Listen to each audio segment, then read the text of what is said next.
Bonjour, écoutez bien, c'est très important. Je vais vous parler ce que la science n'explique pas encore tout, mais elle avance lentement. Mais sûrement, je vais vous expliquer pourquoi c'est par rapport à notre humeur. Des scientifiques ont mené une étude remarquable. Une goutte de sang d'un participant a été placée sous un microscope et projetée sur un écran.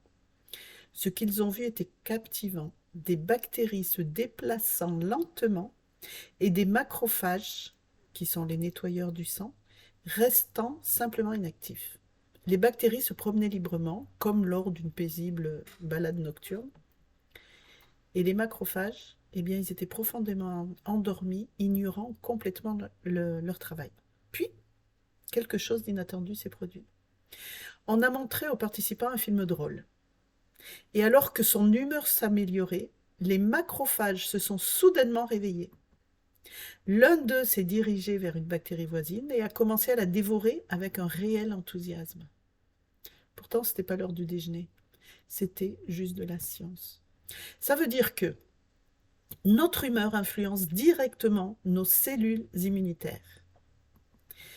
Mais voici le rebondissement. L'échantillon de sang a été prélevé sur le participant et se trouvait dans une autre pièce.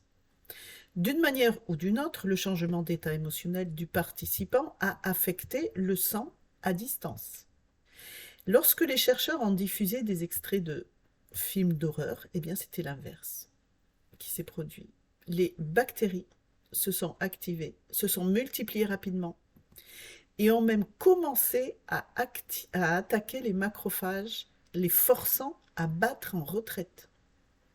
Ça veut dire que l'état de notre conscience joue un rôle essentiel dans le maintien de notre écosystème interne. Et cela ne s'arrête pas à nous.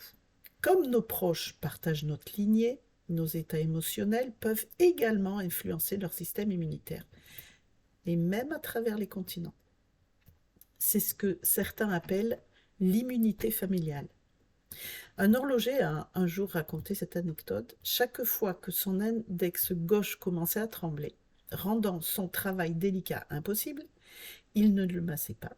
Il ne prenait pas de compléments alimentaires. Il appelait sa mère à des milliers de kilomètres de là et lui disait: Maman, tu t'inquiètes encore. Arrête, je ne peux pas travailler comme ça.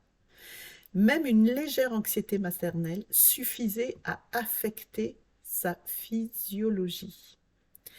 Alors la leçon à retenir, le vieil adage, c'est ma vie, je fais ce que je veux, c'est dépassé. Ceci dit, il faut quand même en tenir compte parce que on est maître de sa vie.